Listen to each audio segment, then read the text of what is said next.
मंगलम भगवान जिन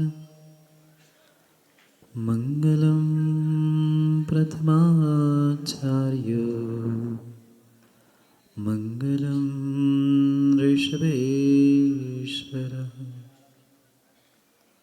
मंगलम भगवान वीरू मंगलम गौतमो गणी मंगलम कुंदकुंदार्यो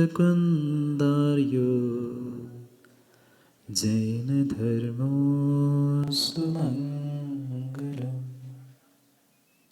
सर्वमंगलमांगल्यं सर्वकल्याणकारिकं प्रधानं सर्वधर्माणां जैनं जयतु शासनम् जैनं जयतु शासनम् जैनं जयतु शासनम् नमो हरिहन्ताणं नमो सिद्धाणं नमो आयरीयाणं नमो वत्सायाणं नमो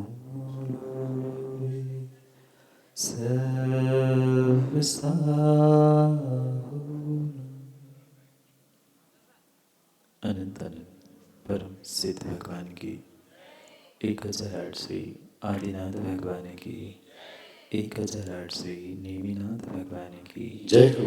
परम पूज्य आचार्य भगवान कुंद कुंद स्वामी की जय हो।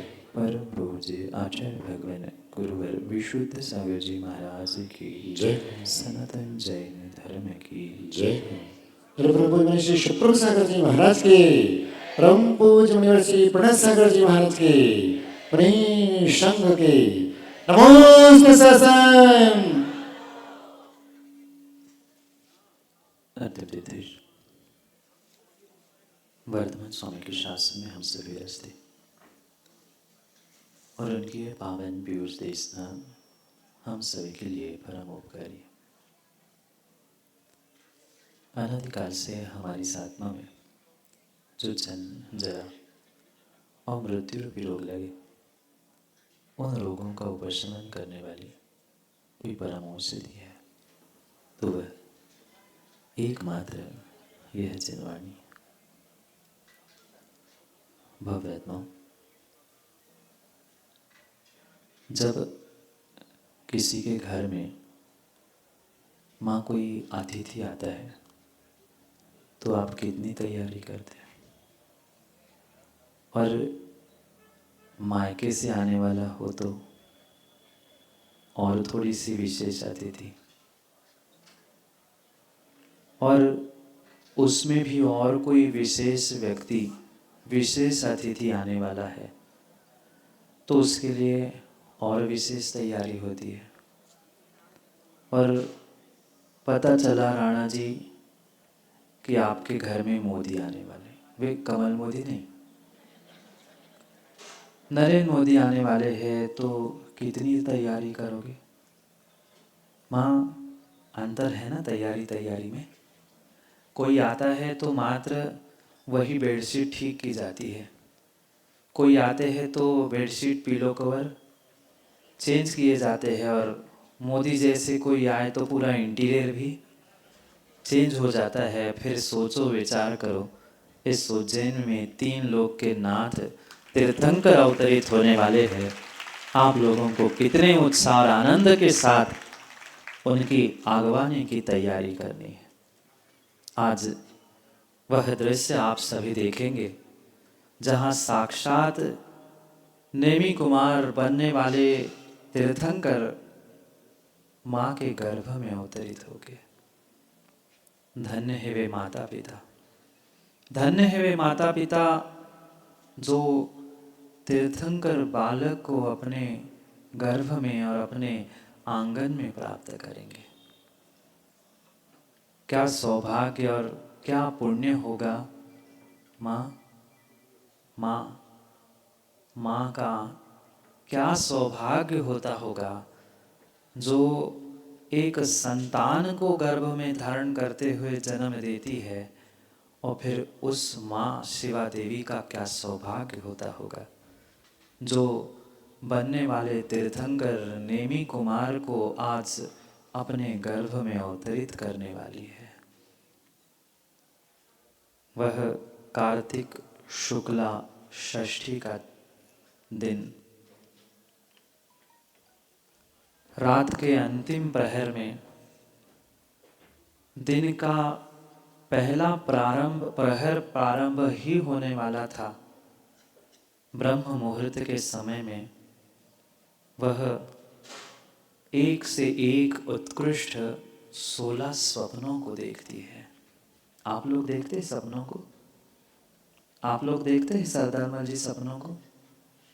जो सम्यक दृष्टि जीव होता है, जिसे देव शास्त्र गुरु पर अकाट श्रद्धा होता है महेंद्र जी, वह दिन में देखे रात में देखे हुए सपनों को पूर्ण करने के लिए उसे दिन कम पड़ते हैं।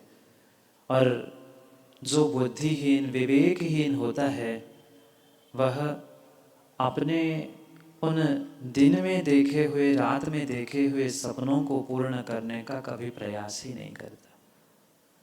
माँ ने भी 16 स्वप्न, कितने? मात्र और मात्र माँ ध्यान रखना, मात्र और मात्र तीर्थंकर की ही माँ ऐसी होती है जो 16 स्वप्नों को देखती है। भगवान की माँ तो बनना आसान है, पर तीर्थंकर की माँ बनना, तीर्थंकर की माँ बनना दुर्लभ है। और नियोग मात्र तीर्थंकर माँ का होता है कि जो 16 स्वप्नों को देखती है। जैसे वह स्वर्ग से अवतरित होने वाले प्रभु, उनकी 6 महीने की आयु शेष बचती है।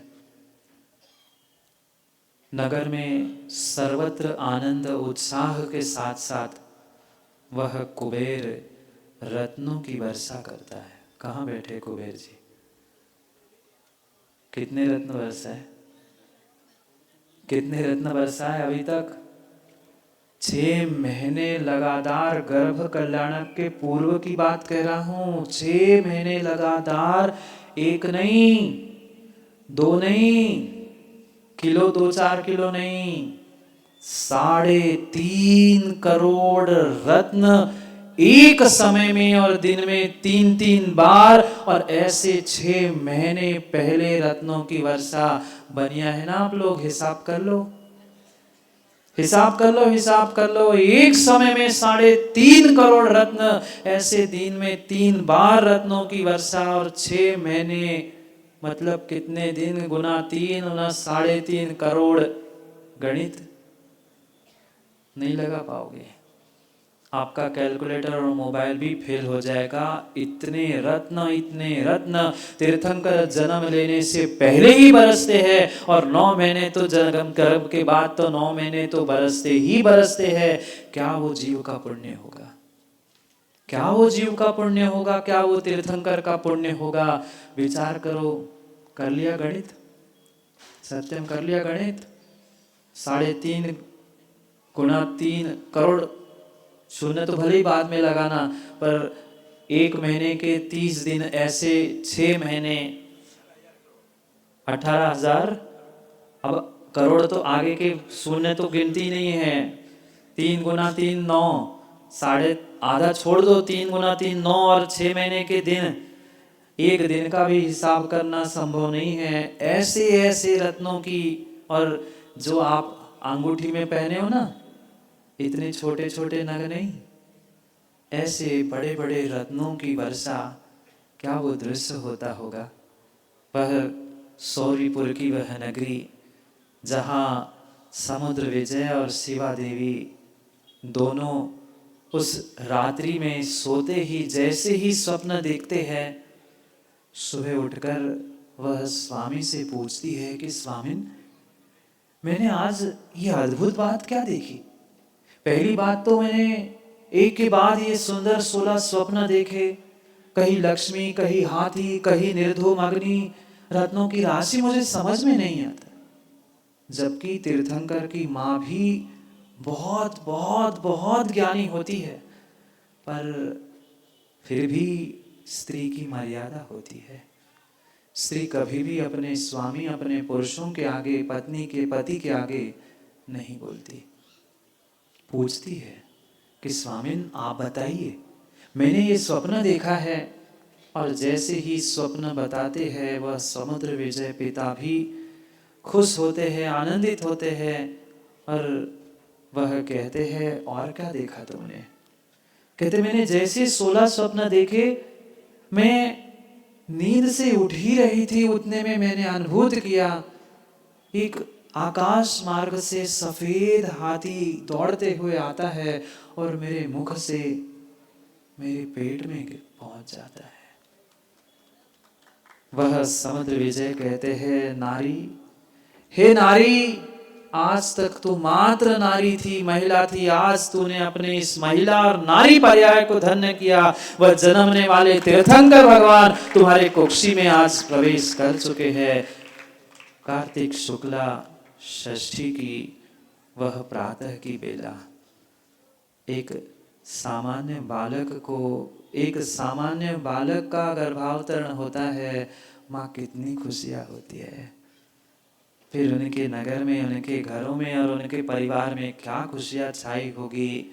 अशोक जी, अभी दोपहर तक अशोक हो, फिर तो वह सौभाग्य कि आप समुद्र विजय के पात्र को प्राप्त करोगे।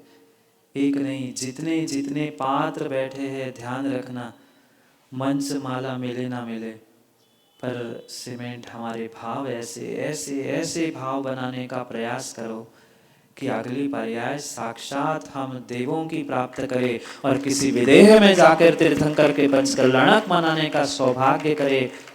ये सातिशय पुण्य आपको प्राप्त होने की संभावना है।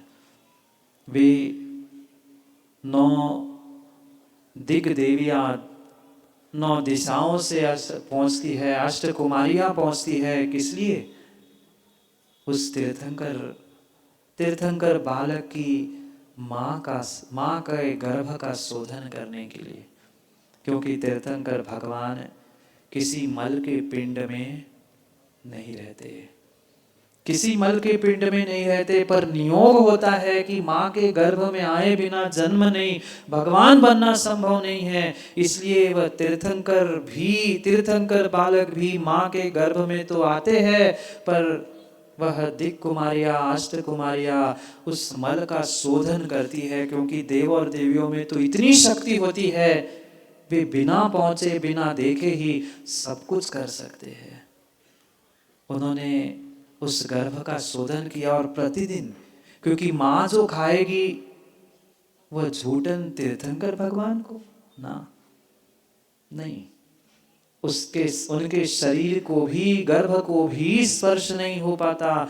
ऐसी व्यवस्था वह दिक कुमार देवियाँ करती है। गर्भ का शोधन, उनकी परिचर्या, उठना बैठना। घर में माँ कोई बहू अगर गर्भवती होती है तो सास हो चाहे घर के बुजुर्ग हो, कितना ध्यान रखते हैं। फिर यहाँ तो तीर्थंकर बालक माँ के गर्भ में अवतरित हो रहा था। ऐसी सेवा, ऐसी सेवा, ऐसी तैयारी पूरे उस शौर्यपुर में उन स्वर्गों के देवों ने की थी। 6 महीने पहले ही सौधर्म कुबेर को आज्ञा देते हुए उस शौर्यपूर्वक को बिल्कुल उस स्वर्ग के एक एक नगरी और स्वर्ग के एक एक महल की शोभा को प्राप्त कराने का पुरुषार्थ करता है। और उज्जैन वासियों ने ये पुरुषार्थ, ये सौभाग्य प्राप्त किया कि अभी तक मात्र जो दशहरा मैदान के नाम से प्रसिद्ध था, वह आज से शौर्यपुर के नाम से प्रसिद्ध होने लग जाएगा। क्योंकि दोपहर में इस पंडाल को सौरीपुर बनाया जाएगा और जो इंसान है उनको देव बनाया जाएगा। प्रमोद जी सोच लेना, गांठ थोड़ी ढीली बांधना, धोती की नहीं, धोती की तो पक्की बांधना। जो कुबेर का खजाना रखा है ना उसको खोलने के लिए, क्योंकि बिना सौदागर की आज्ञा के मंगलम कहाँ बैठे। हाँ पीछे है, हिसाब किताब ही दिख रहा है, हो गया आप तो। उनसे कह देना ढीली रख लेना चाबी, तो जल्दी जल्दी काम हो जाए, नहीं तो काम बिगड़ जाए, ध्यान रखना। ये सौभाग्य आप सभी का है, क्योंकि समय बहुत हुआ है। आगे और भी हमें क्रियाओं को और विशेष विशेष बातों को समझना है। जो ये अद्भुत कार्य आप सभी ने आज पहले दिन इतने लंबी घट यात्रा और जुलूस के साथ प्रारंभ किया है, वह आने वाले बहुत सारे ऐतिहासिक घटनाक्रम की ये मात्र आगाज थी। और फिर ध्वजारोहण जो उत्तर और वायव्य दिशा में हुआ है, वास्तव में मात्र धन ही नहीं अपितु समृद्धि का भी प्रतीक यहाँ आप सबको प्राप्त होने वाला है। और कितना बड़ा सौभाग्य कि गुरु का आशीर्वाद और गुरु की अनुकंपा ही पता नहीं देवेंद्र जी कैसी है कि एक काम पूर्णता की ओर नहीं होता तब तक दूसरा कार्य आगे सामने उपस्थित होता है। कल वे भोपाल से श्रावक गण आए थे पंचकल्याण का श्रीफल भेंट करने के लिए, और आज डोला जी से ये पूरे श्रावक और भक्त साथ उज्जैन वासियों को लेकर जो आचार्य शिवसागर जी का सपना उस मानसतम रूपी अधूरा बचा था, दादा सपना पूरा करना है। ध्यान रखो, परमात्मा के कार्य में कोई साथ दे ना दे, परमात्मा और गुरु साथ में है तो बंडी सब बंदियां खुल जाती है। इसलिए विकल्प छोड़ दो, पक्का मान लो परमात्मा का काम कभी किसी से किसी के कारण न रुका है न रुकता है। इसलिए हम बस ठान ले कि हमें करना क्या है। और फिर तुम्हें तो तेज कुमार जी और राणा जैसे साथी मिले दादा, तो चिंता करने की आवश्यकता ही क्या, वे तो आपके पूरे सपने साकार कर ही लेंगे। इसलिए हम उन सौभाग्यों को भी प्राप्त करने का पुरुषार्थ करें। सभी को बहुत बहुत आशीर्वाद। जो उत्कृष्ट कार्य हम सभी करने जा रहे हैं, क्योंकि एक एक व्यक्ति सुबह 7, 6, साढ़े 6 बजे से तैयारी करते करते समय पर हम पहुँचे, और बिल्कुल समय पर मुहूर्त में जो ध्वजारोहण हुआ, ये मात्र ऋषिनगर दशहरा मैदान के लिए ही नहीं अपितु पूरे उज्जैन वासियों के लिए एक ऐतिहासिक कार्य के रूप में आप सभी को फलीभूत होना है, ये पक्का है। और आते आते ही गुरु को पता नहीं कैसी क्या दृष्टि और क्या अनुकंपा है। गुरु की ऐसी अनुकंपा है, गुरु को पहले से ही शायद पता था। जैसे ही घट यात्रा निकलने को हुई, वहां से समाचार गुरु का पहुंच गया कि विकल्प मत करना, खूब आशीर्वाद है, बहुत धर्म प्रभावना के साथ ये आपका 7 दिन का नेमिनाथ पंचकल्याणक उत्कृष्टता की ओर होगा। क्योंकि गुरु ने एक ही बात सिखाई है, इतिहास रटना आसान है। इतिहास रटना तो आसान है, दुनिया इतिहास रटती है, और गुरु ने मुझे उज्जैन इतिहास रचने के लिए भेजा। चतुर्मास में भी इतिहास रचे गए और पंचकल्याणक में भी और नए नए आयामों के साथ इतिहास रचे जाएंगे। समय को यही विराम लेते हैं, क्योंकि समय बहुत हुआ। करेंगे, दोपहर में नहीं आओगे ना? दोपहर में आओगे सो पाओगे। आपको तो आना ही पड़ेगा, नहीं आओगे तो कहाँ जाओगे। सभी को ध्यान रखना है समय का, क्योंकि आज तो पहला दिन था और स्वाभाविक रूप से तैयारियों में देर लगती है। पर दोपहर से मुकेश जी समय कोई आए नहीं आए, चाहे प्रमोद जी सौदरम जी रूठ के बैठ जाए कि हम नहीं आए, आपने कैसे कार्यक्रम शुरू किया, कोई नहीं आए।